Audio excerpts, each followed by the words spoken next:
fait une piste d'athlétisme, une piste cycliste, et depuis hier il y a une piscine, alors ça fait beaucoup et ça pose certains problèmes.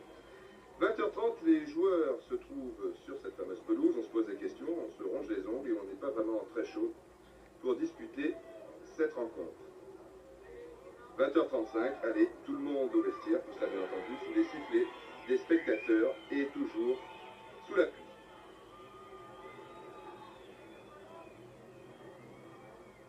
Voici la faute. 20h50, les joueurs reviennent, se dirigent directement vers le rond central. Finalement, le match aura lieu. Évidemment, cela fait l'affaire du public, mais également de nos caméramans, de la chef et de notre réalisateur Abdelhaïsker, à qui nous devons ces images très spectaculaires.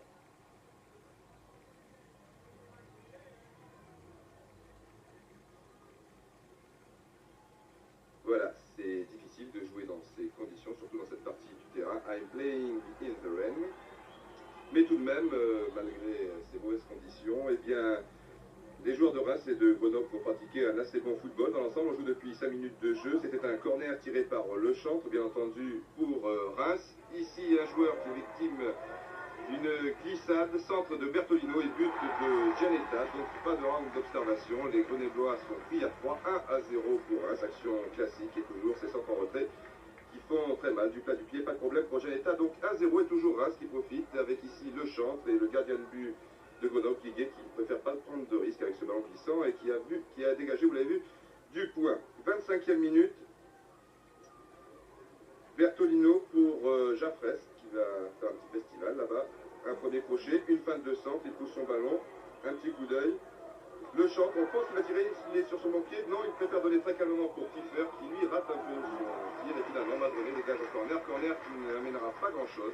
Et puis, petit à petit, Grenoble se reprend et menace Vélude, le gardien rémois, notamment sur cette bonne reprise. Un bon tir en demi-volée de Gamou, indiscutablement l'attaquant grenoblois le plus dangereux, que nous allons d'ailleurs retrouver sur cette action. Rached pour Gamou qui donne un très bon ballon de but à Mas, mais celui-ci rate complètement sa reprise. Enfin, pas de première mi-temps difficile pour Reims. Il peut toujours, c'est la mi-temps et pour l'instant, le Chantre et le Stade Rémois mènent 1-0, pas pour longtemps. 48e minute, corner tiré par Gamou, dégagement de la tête de Prince. Et là, c'est Verstraete qui ne se pose pas de questions et qui égalise. Un tir superbe que nous allons revoir au ralenti, au dégagement donc une tête du stoppeur rémois Prince. Le ballon qui bombe une fois et une reprise fulgurante de Verstraete. Vélude touche le ballon, mais ce n'est pas suffisant. Un partout et Grenoble continue sur sa lancée. On a d'ailleurs l'impression à cet instant de la partie que c'est Grenoble qui joue la montée. Or, cette formation n'a plus grand-chose à espérer, plus rien à craindre également dans ce championnat. Mais enfin, elle joue le jeu. Et puis nous sommes à la 66e minute. Alors Danimbe, le joker de Grenoble, fait son entrée. Un partout. 66e minute et quelques secondes plus tard. Centre de Bertolino, but de Le Chantre, 1-2.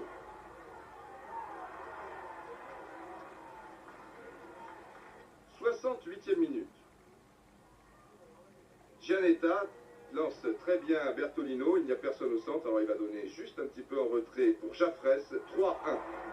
2 buts en 2 minutes et ce n'est pas terminé. Reims va vraiment réussir le chaos parfait puisque 2 minutes plus tard, alors Nadam touche tout de même le ballon, le malheureux. Bertolino, loin devant, un peu n'importe où finalement, ballon pour Kiefer, qui redonne à Bertolino. 4-1, 3 buts en 6 minutes. Et Danimbe, le pauvre Danimbe qui marque tout de même 4-2.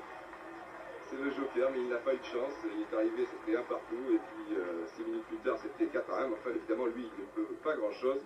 Et il a beaucoup de mérite à réduire la marque ici pour Grenoble 4-2. Mais je vous l'ai dit, ce score est tout de même très sévère. Il ne reflète pas la physionomie de cette rencontre, car Grenoble, qui inquiète ici avec Gamou encore la défense rémoise, a vraiment joué le jeu. Madroné, beaucoup trop confiant, beaucoup trop sûr de lui. Surtout devant un joueur aussi rapide que Bertolino. Le centre est parfait pour la tête de Kiefer, et là il s'en est fallu de quelques centimètres, mais ce 5e but ne va pas tarder, toujours sur un contre, bien entendu. Grenoble prend un maximum de risques, plus grand chose, pourquoi pas. Et encore Madroné, qui fait une faute, Le Chantre, un petit coup d'œil, il a vu Bertolino, préfère continuer tranquillement, et toujours aussi bon technicien, ne laisse aucune chance à Guiguet, donc score final 5 à 2, mais la réussite était du côté rémois. Les Rémois qui ont tout de même eu le mérite d'accélérer